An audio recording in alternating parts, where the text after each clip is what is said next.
Well, this ought to be good. Hey, everyone. Welcome back to another Game Vault video. As always, I'm Captain Beefy with the Game Vault, and we're going to talk about the EA CEO as he attempts to explain away Dragon Age's, the Veilguard's failure. Let's cue to music and we'll talk about it.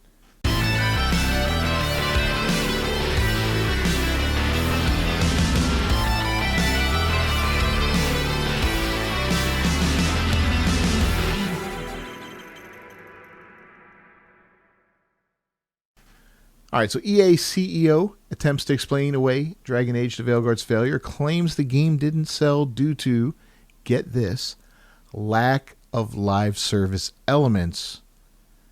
No mention of divisive identity politics. That's why the game failed, because you couldn't get four non-binary people together to talk to their mother at the same time about coming out. That's the reason, right? Are you with me? These guys are so tone deaf. I mean, this is amazing. This is, like I said, flabbergasted. Anyway, Electronic Arts CEO Andrew Wilson has finally addressed the disaster that is Dragon Age: The Veilguard, but his response was as out of touch as one might expect. Instead of acknowledging the real reasons the game failed, shoddy gameplay, a narrative that betrayed the franchise's roots, and an overbearing focus on identity politics, Wilson has instead blamed a lack of live service elements for the game's commercial flop. That's what sells games, live service elements, right? That's what made Black Myth Wukong do so well. That's what made Stellar Blade sell so well, right? Live service elements. That's what made Baldur's Gate a couple years ago do fantastic. Live service elements. These guys, why are they even in this business, man? What a freaking moron. During EA's Q3 2025 earnings conference calls, Wilson lamented the company's financial struggles, pointing to the underperformance of both EA Sports' FC and the Veilguard. He admitted that the Veilguard engaged around 1.5 million players, a number that fell short by nearly 50% of EA's expectations. Sales expectations, let's get this straight. They expected to sell 3 million out the gate. They engaged 1.5 million. That includes, I'm guessing, multiple players sharing a copy of the game on a console, let's say. I also imagine that includes subscription services, people that also got it through NVIDIA GeForce and things like that. Those who played the game, I think. I don't know. We don't know. They never defined what that means. These are just speculation on my part, but hey. Anyway, Wilson never actually said that it sold 1.5 million copies, just that the game engaged that many players, a critical distinction that suggests EA is playing with its numbers and leaning on subscription services to soften the blow, amongst other things possibly. We're both on the same page here. Anyway, instead of confronting the real reason for the Veilguard's failure, Wilson is shifting the blame to a supposed lack of shared world features and deeper engagement mechanics. Corporate speak for this game should have been a live service cash grab instead of a single-player RPG. But live service elements don't automatically make it a success. In just the last year alone, 2 high-profile live service games that leaned as heavily into identity politics as Veilguard failed in spectacular fashion. Both Suicide Squad, Kill the Justice League, and Concord crashed and burned despite leaning into those shared world features Wilson believes would have salvaged Veilguard. Concord barely made it out of the gate and lasted 10 days before it was pulled from the store. Refunds were handed out like candy at Halloween, and it was shut down completely. The studio was disbanded, and there's no hope of bringing it back, even as a free-to-play game. Okay, so live service is going to help it. Suicide Squad Kill the Justice League was supposed to be, I think they had like a 3-year plan of support and seasons and all that for it. I think it made it a year, and it was received so poorly that they ended up putting on some BS ending where it was all just clones. The Justice League were all just clones. Oh, sorry, spoiler alert. And that's all that was being killed by the Justice League or by the Suicide Squad was clones. So nothing really happened. It had no impact on the Arkham universe. And yeah, they just shut it all down. Cost them $200 million, and there's been some layoffs with that studio. And I think it was the head of Warner Games stepped down. So live service ain't gonna save you, man. It's no mystery why Dragon Age the Veilguard flopped. It wasn't because it lacked live service mechanics, but because, as many have pointed out, it was a fundamentally broken game that alienated the franchise's core audience. Fans were furious over its low-quality gameplay, generic art direction, and writing that felt more like an ideological lecture than compelling fantasy narrative. Under the leadership of Cory Bush, a dude named Andrew actually, and John Epler, the Veilguard abandoned what made Dragon Age special in the first place. The deep player-driven storytelling and morally complex characters that defined previous entries were replaced with shallow, preachy writing and a focus on gender ideology over actual world building. The backlash was immediate, with thousands of returns flooding retailers and GameStop slashing its price from $70 to $25 in less than 4 months. The game's trade-in value was gutted to $22 almost immediately, a sign that players weren't just dissatisfied, they were actively rejecting the game in droves. Instead of acknowledging this, Wilson doubles down on the idea that the game would have been better if it had live service elements, ignoring the fact that BioWare's attempts at live service in the past, Anthem anyone, have been some of the biggest disasters in modern gaming.